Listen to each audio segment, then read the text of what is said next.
Emerging Asia cup में जब India और बांग्लादेश आमने सामने थे और इस मैच में सौम्य सरकार जब हर्षित राणा से भिड़ते हुए उलझते हुए नजर आए तो मेरे मन में बड़े बूढ़ों की कही एक बात याद आई, जिसमें कहा गया था कि बाबू, अपने से छोटे उम्र के लोगों से कभी लड़ाई झगड़ा मत करना। दोनों ही सूरत में तुम्हारा नुकसान। अगर पटक के मार दोगे तो लोग कहेंगे यार बड़े थे, क्या बच्चे को मारे हो, और अगर बच्चा पलट के तुमको 2 थप्पड़ दे देगा तो कहेंगे यार बच्चे से पिट गए। लेकिन सौम्य सरकार इस मैच में जब बल्लेबाजी कर रहे थे और युवराज सिंह डोडिया की गेंद पर शॉट खेलते हैं, तीसरी बॉल उनकी होती है और कैच चला जाता है, कैच पकड़ लिया जाता है, तो इंडियन टीम के प्लेयर्स का जो एग्रेशन था वो बहुत ज्यादा हो गया और इसी में हर्षित राणा जो है वो सौम्य सरकार के बिल्कुल करीब से होकर एग्रेशन दिखाते हुए निकल जाते हैं। अब सौम्य सरकार को ये बात इतनी ज्यादा बुरी लगी कि उन्होंने हर्षित राणा से बहस करना शुरू कर दिया और हर्षित राणा ने भी पलटकर उनको देना शुरू कर दिया। अब कहानी यहाँ ये है कि सौम्य सरकार वो खिलाड़ी है जो 2013 में भी इमर्जिंग खिलाड़ी थे। उसके बाद बांग्लादेश के लिए तकरीबन 150 मैचेस उन्होंने खेले, जिसमें 72 T20, 61 वनडे और 16 टेस्ट मैच खेले। 2013 में भी इमर्जिंग खिलाड़ी थे, 2023 में भी इमर्जिंग खिलाड़ी हैं और उनकी जब भिड़ंत होती है तो सोशल मीडिया पर इसको लेकर चर्चाएं थी। एक चर्चा कि बड़प्पन का ख्याल नहीं रखा गया, सीनियर जूनियर वाला मामला, और दूसरा कि भाई आप इमर्ज हो गए। अब इस मैच में इंटेंसिटी बहुत ज्यादा थी क्योंकि बांग्लादेश पूरे मैच में हावी था। यश धुल जो है उनका जब विकेट गिरा था तब सौम्य सरकार ने काफी ज्यादा जोश दिखाया था और इंडियन खिलाड़ी जो है इस बात को जहन में रखे हुए थे। सौम्य सरकार जब बल्लेबाजी करने आते हैं, क्योंकि इस मैच में सबसे सीनियर खिलाड़ी वही थे, बांग्लादेश के लिए ऐसा हो सकता है कि संभवतः एशिया कप में भी आपको नजर आए, तो वो जब बल्लेबाजी कर रहे थे और 2 बॉल पर 5 रन बनाकर खेल रहे थे, तीसरी बॉल आती है युवराज सिंह डोडिया की और निकिन जोश के पास कैच जाता है, वो पकड़ते हैं, वो उछालते हैं, लेकिन तभी जब हर्षित गुजरते हैं तो दोनों के बीच में बहस शुरू होती है और हर्षित जो है पलटकर उन्हें जवाब देने लगते हैं।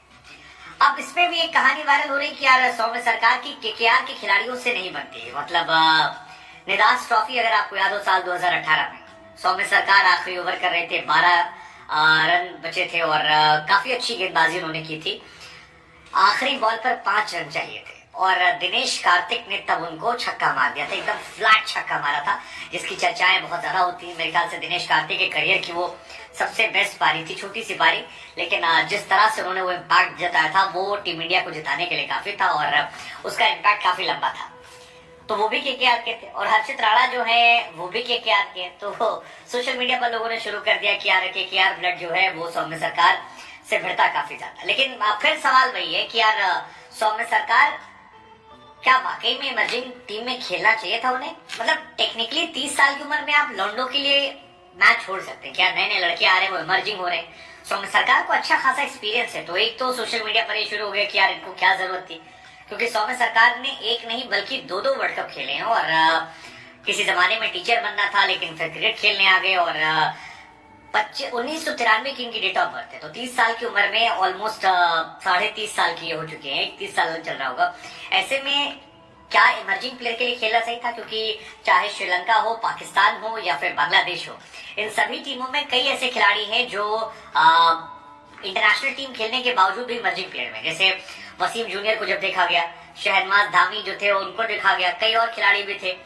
अब सैम अयूब खेलते हैं, समझ में आता है पाकिस्तान से, या हैरिस खेलते चले, उनका भी समझ में आ जाता है, लेकिन इसके बाद जितने खिलाड़ी हैं जब वो खेलते हैं जो काफी एक्सपीरियंस ले चुके हैं तो शॉकिंग होता है, क्योंकि 1-2 मैच इंटरनेशनल क्रिकेट खेल के समझ में आता है, लेकिन अगर आप 150 इंटरनेशनल मैच खेल चुके हैं तो आपकी जगह नहीं बनती है। और बांग्लादेश की टीम में कई ऐसे खिलाड़ी थे जो इंटरनेशनल मैचेस में अच्छा खासा एक्सपीरियंस ले चुके थे, 1-2 नहीं, कई नाम ऐसे हैं। तो ऐसे में उनका खेलना और फिर मैच हारना, हालांकि बांग्लादेश इस मैच में पूरी तरीके से कंट्रोल में था। मुझे एक वक्त तो लग रहा था कि बांग्लादेश आसानी से जीत जाएगा, शायद भारत की बुरी हार हो जाएगी, लेकिन फिर जिस तरह से मैच पलटा, जज्बात पलटे, वो कमाल था और इंडिया ने मैच जीत लिया। तो 2-3 सवाल हमारे हैं। पहला सवाल तो यही है कि ये 16 टेस्ट मैच, 61 वनडे मैच और 71 T20 खेलने के बाद क्या सौम्य सरकार साहब को यहाँ पर इमर्जिंग खिलाड़ियों में खेलना चाहिए था?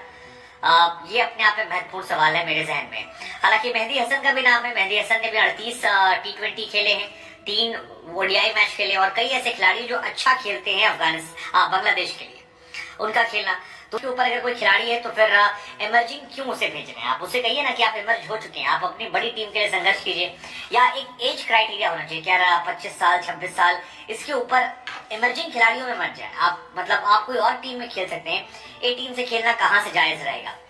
दूसरा सवाल ये कि ये जो लड़ाई झगड़ा हुआ है ये कैसा है, जायज है? और इमर्जिंग खिलाड़ियों में भी एक बार दो बार जा सकते हैं आप। जैसे 10 साल पहले भी सौम्य सरकार खेलने गए, 8 साल से बांग्लादेश के लिए इंटरनेशनल क्रिकेट खेल रहे हैं, 30+ होने के बाद वापस जाना। तो ये एक मेरे मन में सवाल आया। हालांकि इसको लेकर आप क्या सोचते हो? और ये पूरा विवाद जो है, आप मानते हैं कि अनफॉर्चुनेट विवाद था? मतलब हालांकि कई लोग कह रहे हैं कि यार इंडिया की नेशनल टीम में ये वाला एग्रेशन नहीं दिख रहा, ये वाला होना चाहिए, इससे क्रिकेट थोड़ा इंटरेस्टिंग हो जाता, लोग एंजॉय करते हैं।